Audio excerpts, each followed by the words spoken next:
Hello, I'm Andrea, and in this video I want to go through the creation process of my latest terrain, Outer Space Moon.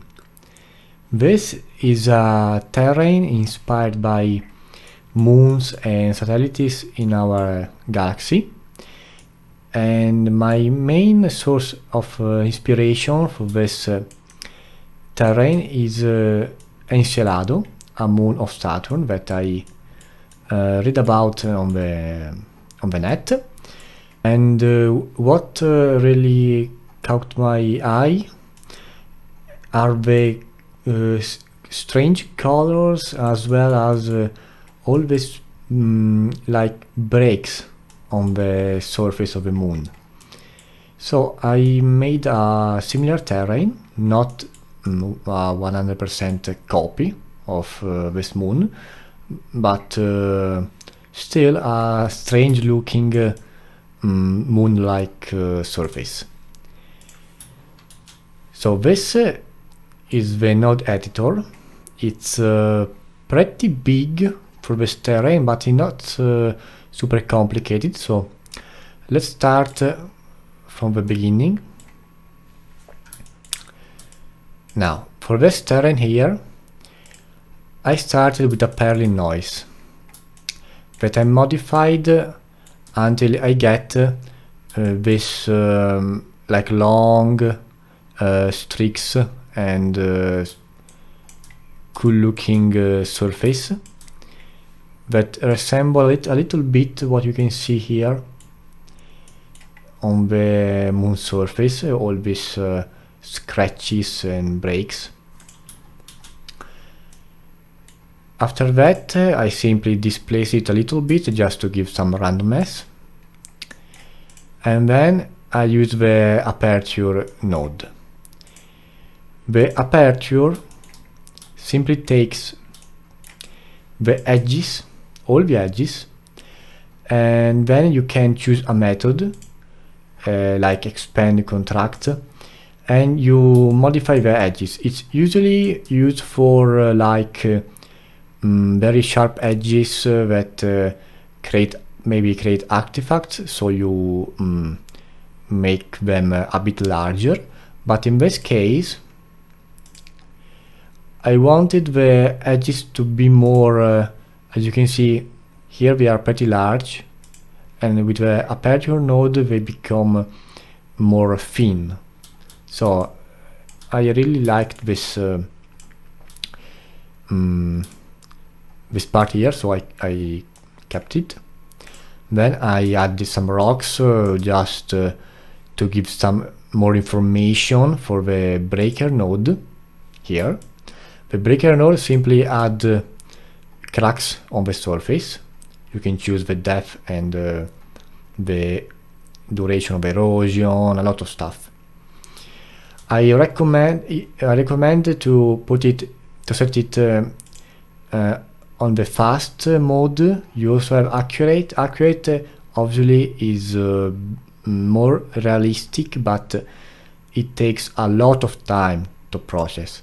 I have an i7 CPU, and it takes still a lot. So I recommend using the fast, but if you have a very powerful CPU, you can switch it to accurate. That's better. After that, I wanted to create the great fault that you can see here, like this canyon here. These are caused by water eruption that had broken the surface of the terrain. So you have these canyons, and maybe I have another image. Yes, here. Okay, there are a lot of them, but for my terrains I only created 2 faults. One here, and the fault node is very simple. You simply connect it to a node, and you choose the the width and depth of the fault, as well as its position here, and this is it. So if you want another fault, you add it after the first one, and so on. This is the second fault on the top right, almost top center. Bottom center. Then I eroded everything. Very simple. I change only the duration and some other parameters, but nothing too fancy. And then I added a rocks node, and as you can see here, inside the fault. Now what I did here is to add an auto level, okay, maximum strength. I think this is the default, all the default settings. Yeah, I think they are the default settings, and I use the auto level as a mask for the rocks. By doing so, you will add the rocks only inside the faults. As you can see here, this is the erosion without the rocks, and now we have the rocks with the auto level filter. And you have these rocks here on the lower part, and then another breaker, okay. And after that, I wanted to create the craters. Now there are different ways to create craters, like lunar craters.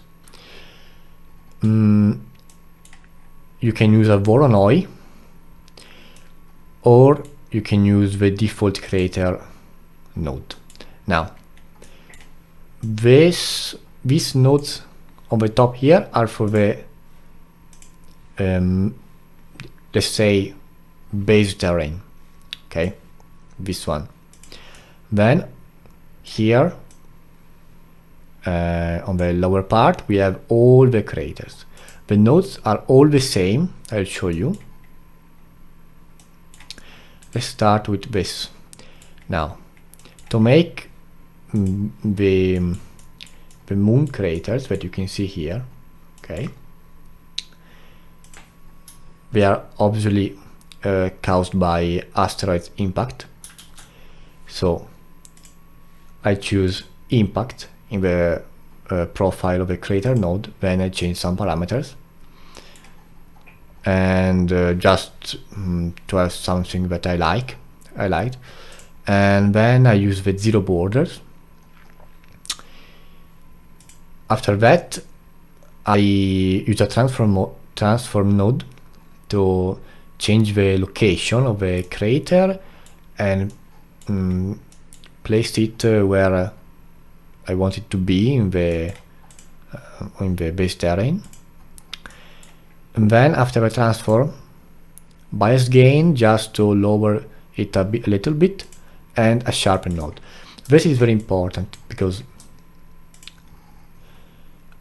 as you can see here, the crater is a little bit blurred, but with a sharpen node it becomes more detailed. Sharpen is very useful for brings up the details. Don't worry about this like pixel squares pattern, because they will go away.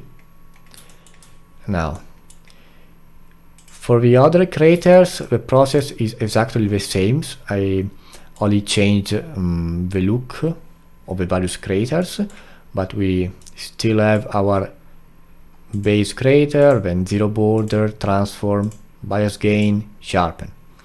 Okay, and this is the last one, zero borders, transform, bias gain, sharpen. Now, after that, I simply combine them together, add method, 100% ratio, obviously, so they are added as they are. And then another combine node here, simply added the last one. And combine with the base terrain. Add method, bias gain, because it was a bit too high, the terrain, and I also wanted to bring the creators down a little bit. Now you can also, if you have a situation like this, but the terrain is very high, it's better to lower it, okay? You can add a bias gain node like I did, or you can enable the gain here on the bottom right of the screen, and it's the same. But I prefer to have the node separate from the combine, so I basically never use the gain or other settings here on the node themselves. After that, another breaker, just to give more old look to the surface and add more rivers.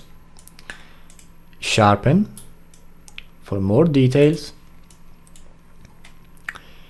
And then, yes, with the sharpen node, don't go crazy with the amount of sharpen, because if it's too high, there will be artifacts.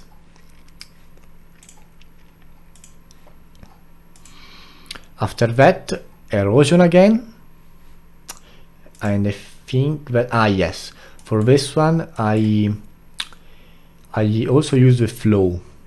The flow simply add debris and rivers to the terrains. So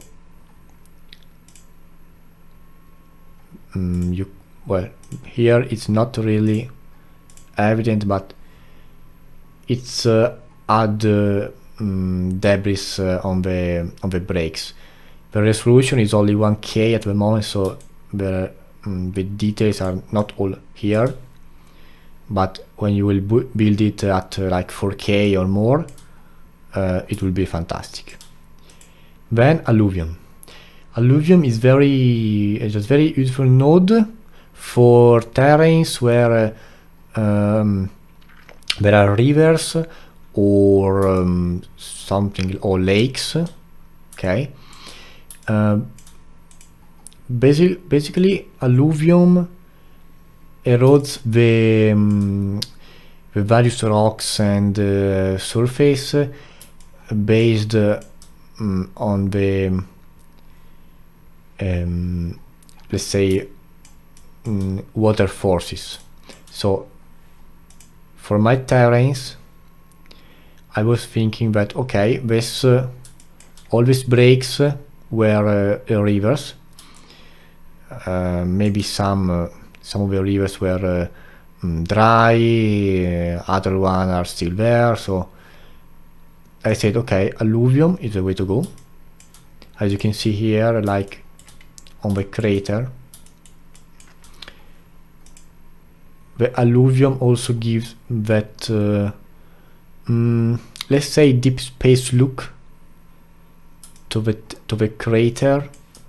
But you can also see here, you can see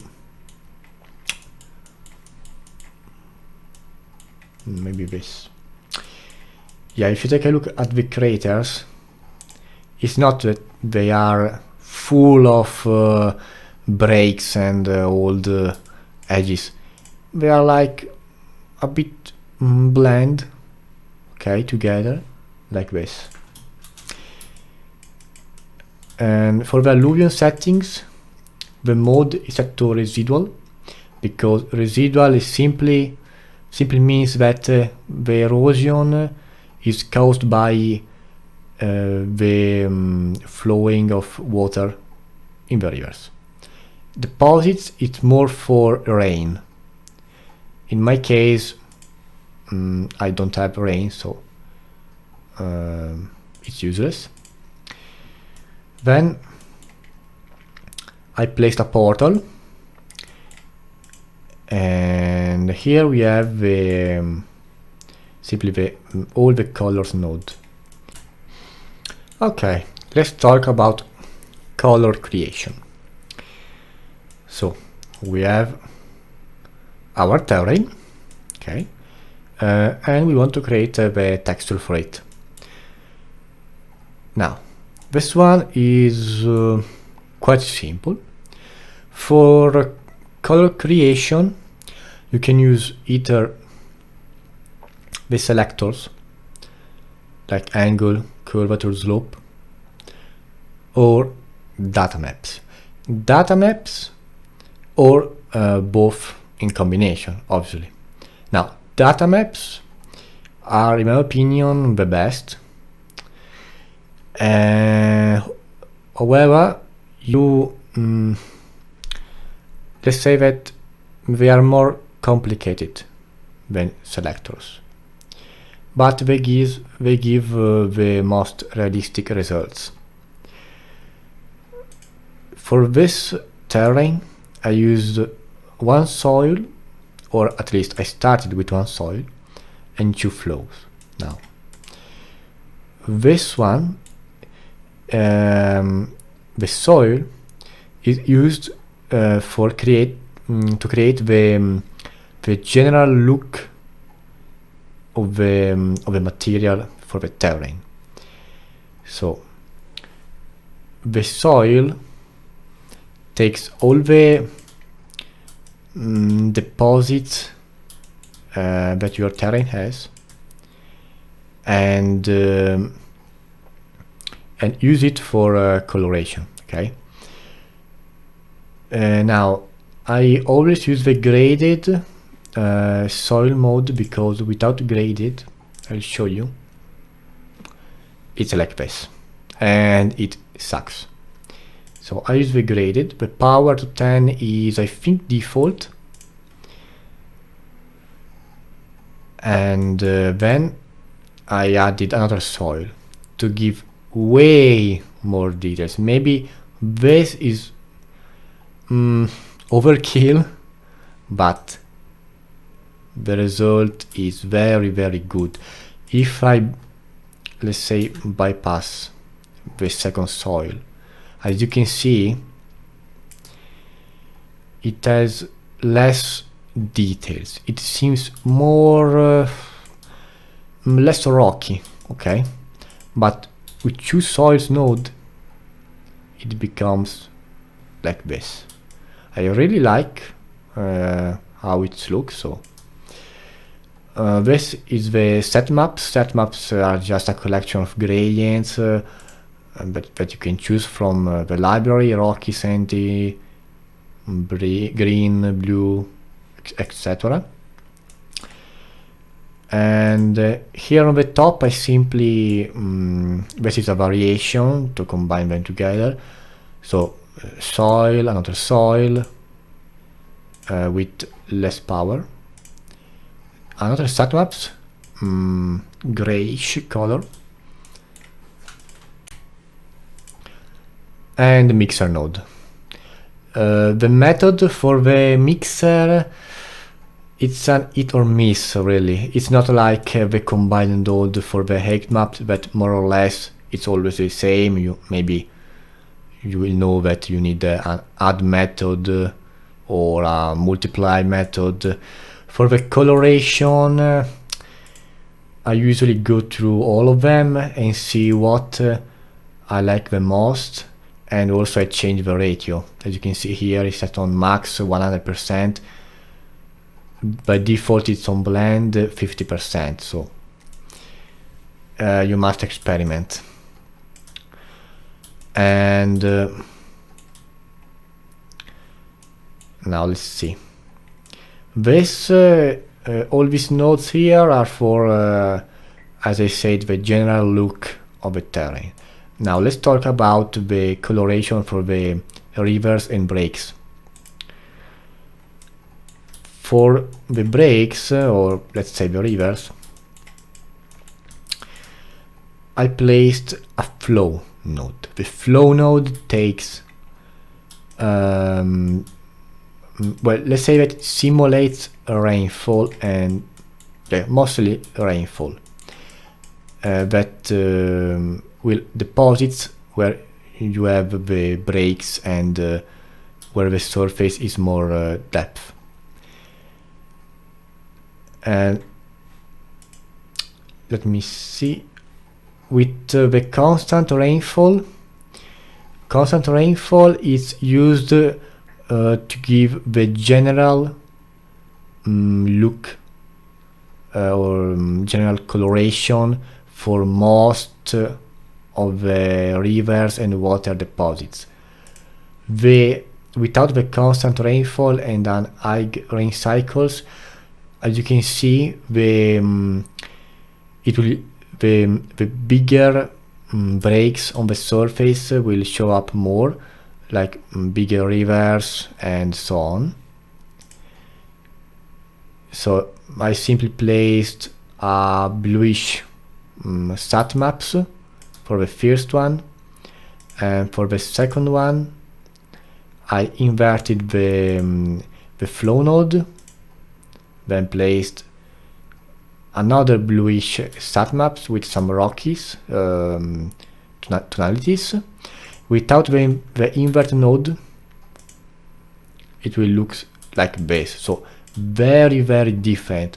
You must experiment a lot with coloration, and I'm not saying that is the most time-consuming process, but it's still quite long. So I mix them together and multiply, and again here I noticed that with the swap inputs enabled, it looked better.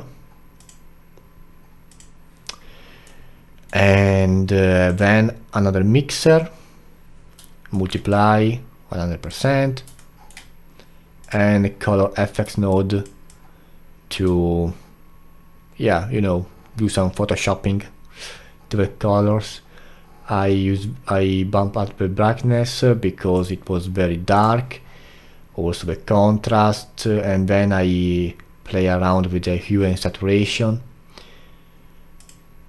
I advise you to do not touch the gamma, because sometimes it can give you problems after exporting the maps. Maybe the colors, if you change the gamma, sometimes the colors are just not there, so don't use it. And that's basically it. After that I exported it to the everything, the albedo, texture, and the mesh itself at 4K, and rendered them inside Marmoset Toolbank in real time, around 30 million trees. Okay, this is the end. Hope you enjoyed this video. Leave a comment to let me know your opinion, and leave a like to support the channel, and I'll see you in the next one. Eyes in the sky, gazing far into the night. I raise my hand to the fire, but it's no use, 'cause you can't stop it from shining through. It's true, baby, let the light